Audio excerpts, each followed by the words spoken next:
వ్యాకులపడి వదిలిపోమ్మని యేసు నామమున ఆజ్ఞాపించగానే వదిలిపోయింది అంటున్నాడు. ఇక్కడ గమనించాలి, ఆ చిన్నది దెయ్యముతో ఉంటూ దేవుని దాసులు అని చెబుతుంది. ఆ చిన్నది బానిసగా ఉంటూ వీరు సర్వోన్నతుడైన దేవుని దాసులు, రక్షణ మార్గం గురించి ప్రకటిస్తూ ఉంది. ఇది చూసిన దేవుడు లేదా ఇది చూసిన పౌలు వ్యాకులపడి వదిలిపోవాలి అని చెప్పాడట. వాళ్ళ వెంబడుతుంది, అనేక దినముల నుంచి చెబుతుంది. ఏమని? వీళ్ళు దేవుని దాసులు, వీళ్ళు దేవుని దాసులు, రక్షణ మార్గము ప్రచురించువారు అని అనేక దినాల నుంచి చెబుతున్నప్పుడు పౌలు షబాష్ బేట అని చెప్పాల్సిన ఆయన అనడం లేదు, వ్యాకులపడి వదిలిపోమ్మని అన్నాడట.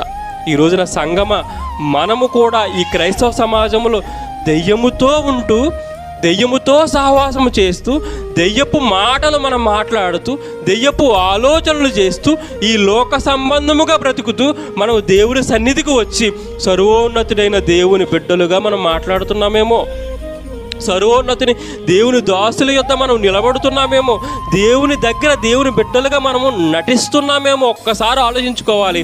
ఆ రోజున పౌలు అనే ఆయన వదిలిపోమ్మని, వ్యాకులపడి వదిలిపోమ్మనగానే ఆ దెయ్యము ఆ చిన్నదాన్ని విడిచిపెట్టి వెళ్ళిపోయింది.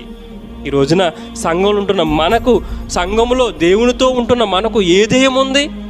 మనం మంచి మాటలు మాట్లాడగలిగే స్థాయిలో ఉన్నామా? చెడ్డ మాటలను మన నోరు ఉచ్చరించే ఆ దెయ్యాన్ని పట్టుకున్నామా? ఎదుటివాడి గురించి చెడ్డగా ప్రచారం చేసేటువంటి దెయ్యాన్ని మనము కలిగి ఉన్నామా? లేదా ఈ లోకంలో భ్రష్టు పట్టిపోయిన ఆలోచనలతో, భ్రష్టు పట్టిన విధానాలతో, భ్రష్టు పట్టిన ఆలోచనలతో మనం ఉంటూ దేవుని సన్నిధికి వస్తున్నామేమో, అటువంటి ఆలోచన పరిజ్ఞానంతో మనం ఉన్నామేమో. ఒక్కసారి ఆలోచించాలి.